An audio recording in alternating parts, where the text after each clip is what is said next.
U.S. breaking news, change your read newspaper habit. CNN Shamika Burrage survived a near-fatal car accident 2 years ago, but not without losing something pretty important, her left ear. Now, thanks to a novel procedure performed at an Army medical center in Texas, Burrage is getting that ear back in a most unusual way. Plastic surgeons harvested cartilage from Burrage's ribs to create a new ear and then grew it under the skin of her forearm. Then the doctors at Beaumont Army Medical Center in El Paso successfully transplanted the ear from her arm to her head. The technique, a first time in the Army, is called prelaminated forearm free flap, said Lieutenant Colonel Owen Johnson III, Chief of Plastic and Reconstructive Surgery at Beaumont Army Medical Center. Some of the big advantages of it is that it reduces the chance of more scarring around Burrage's ear. Also, growing the ear under the skin of her forearm allows new blood vessels to form.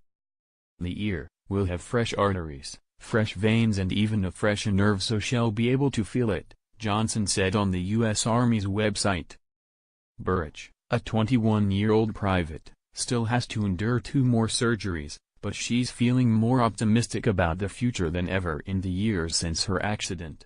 Burrage was in Odessa, Texas, in 2016, driving back to Fort Bliss after a visit with her family in Mississippi when a tire blew out. "We were driving and my front tire blew, which sent the car off-road and I hit the brake," she said. "I remember looking at my cousin who was in the passenger seat. I looked back at the road as I hit the brakes. I just remember the first flip and that was it." Her car slid about 700 feet, then flipped several times before Burrage was ejected. The cousin who was in the car with her suffered only minor injuries, but Burrage had head injuries, spine fractures, road rash and lost her left ear.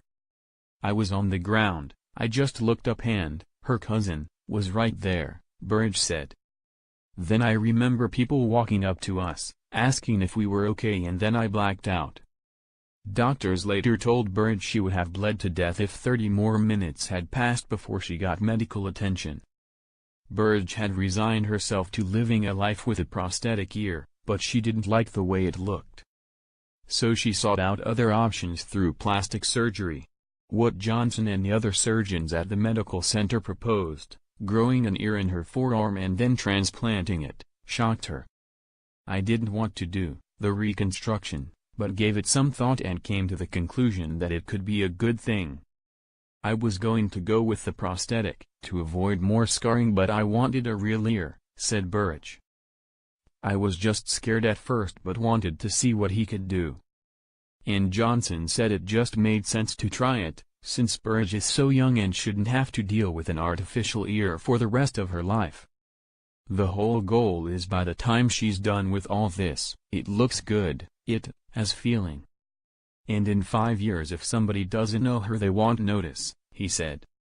As a young active duty soldier, they deserve the best reconstruction they can get.